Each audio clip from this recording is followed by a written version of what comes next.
നിങ്ങൾ രണ്ട് കുട്ടികളും പഠിത്തം നിർത്തിയ രണ്ട് കുട്ടികളും ഒരു കാരണവശാലും പഠിത്തം നിർത്താൻ പാടില്ല. കഴിഞ്ഞ 5.5 വർഷമായിട്ട് എൻ്റെ അച്ഛന് ലിവറിന് അസുഖമായിരുന്നു. അങ്ങനെ കോട്ടയം മെഡിക്കൽ കോളേജിൽ സർജറി ചെയ്യാതെ പറഞ്ഞിരിക്കുകയായിരുന്നു. 50 ലക്ഷമാണ് പറഞ്ഞിരുന്നത്. പക്ഷെ ഞങ്ങളെ കൊണ്ട് 50 ലക്ഷം കൂട്ടിയാൽ കൂടുന്ന ഒരു എമൗണ്ട് അല്ലായിരുന്നു. അവിടെ ലിവർ ബയോപ്സി ചെയ്ത് കഴിഞ്ഞ് അവിടെ സർജറി ചെയ്യാമെന്ന് തീരുമാനിച്ചിരിക്കുകയായിരുന്നു. പക്ഷേ ബയോപ്സി റിപ്പോർട്ട് കൊണ്ട് ചെന്നപ്പോൾ ഡോക്ടർ 2 വർഷത്തേക്ക് പഠിക്കാൻ പോവുകയാണെന്ന് പറഞ്ഞു പോയി. പിന്നെ എന്ത് ചെയ്യണമെന്നറിയാതെ ഞങ്ങൾ നിൽക്കുമായിരുന്നു. പിന്നുള്ളത് തിരുവനന്തപുരം മെഡിക്കൽ കോളേജാണ്. അവിടെ ചെന്നാലും രോഗികൾ തറയെ കിടക്കേണ്ട അവസ്ഥയാണ്. വേണ്ടത്ര കാര്യത്തോടെ അവർ നോക്കുന്നില്ല. ഞങ്ങളുടെ അനുഭവമാണ് ഞങ്ങൾ പറയുന്നത്. അങ്ങനെ ഞങ്ങൾ പ്രൈവറ്റ് ഹോസ്പിറ്റലായിട്ടുള്ള എറണാകുളത്ത് കൊണ്ടുപോകായിരുന്നു ഹാസ്റ്റലിൽ. ഈ കഴിഞ്ഞ ഡിസംബർ 26 എൻ്റെ അച്ഛൻ്റെ സർജറി കഴിഞ്ഞു. ഞാൻ എൻ്റെ 70% ലിവർ എൻ്റെ അച്ഛന് കൊടുത്തു.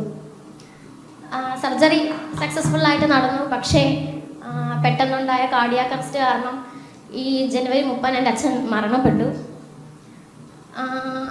ഇപ്പോൾ ഞാനിവിടെ നിൽക്കുമ്പോൾ ഏറ്റവും കൂടുതൽ സന്തോഷിക്കുന്ന എൻ്റെ അച്ഛനായിരുന്നു. ഞാൻ ജീവിച്ചിരിപ്പുണ്ടായിരുന്നെങ്കിൽ, ഈ സർജറി നേരത്തെ നടന്നിരുന്നു എങ്കിൽ അതിനുള്ളൊരു സംവിധാനം നമ്മുടെ കേരളത്തിലെ ഹോസ്പിറ്റലിൽ ഉണ്ടായിരുന്നുവെങ്കിൽ ഇന്ന് എൻ്റെ അച്ഛൻ ജീവനോടെ ഉണ്ടായിരുന്നതിന് ഒരു പക്ഷേ.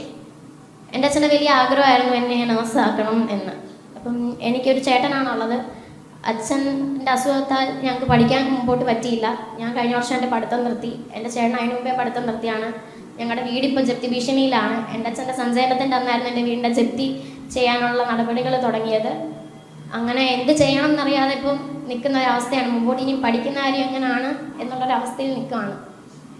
അപ്പോൾ എനിക്ക് സാറിനോട് പറയാനുള്ള ഇവിടുത്തെ ഹോസ്പിറ്റലുകളിലൊക്കെ ഒന്ന് നന്നാക്കിയാൽ കൊള്ളാമെന്ന് എനിക്ക് തോന്നി. പകുതി ജീവനെങ്കിലും നഷ്ടപ്പെടാതിരിക്കും. അതാണ് എനിക്ക് സാറിനോട് പറയാനുള്ളത്. പിന്നെ അമൃത പ്രദീപിനെ ഞാൻ എല്ലാവർക്കും വേണ്ടി പ്രത്യേകമായിട്ട് അഭിനന്ദിക്കുകയാണ്. മോള് +2 കഴിഞ്ഞിട്ടേ ഉള്ളൂ. പിതാവിന് 70% ലിവർ കൊടുത്ത ഒരാളാണ്. നിങ്ങൾ രണ്ട് കുട്ടികളും പഠിത്തം നിർത്തിയ രണ്ട് കുട്ടികളും ഒരു കാരണവശാലും പഠിത്തം നിർത്താൻ പാടില്ല. രണ്ട് കുട്ടികളും പഠിക്കണം. നിങ്ങൾക്ക് ഉണ്ടായിരിക്കുന്ന സാമ്പത്തികമായിട്ടുള്ള പ്രയാസങ്ങൾ കൂടി നമ്മൾ അഡ്രസ്സ് ചെയ്യും. ഞാൻ വിശദാംശങ്ങളിലൂടെ പറയുന്നത് ശരിയല്ല. ഒരു കാര്യം തീർച്ചയാണ്, അവർ പഠിത്തം നിർത്തില്ല. രണ്ട് കുട്ടികളും പഠിക്കും, തുടർന്ന് പഠിക്കും. അത് ഞാൻ നേരിട്ട് ശ്രദ്ധിച്ചോളാം.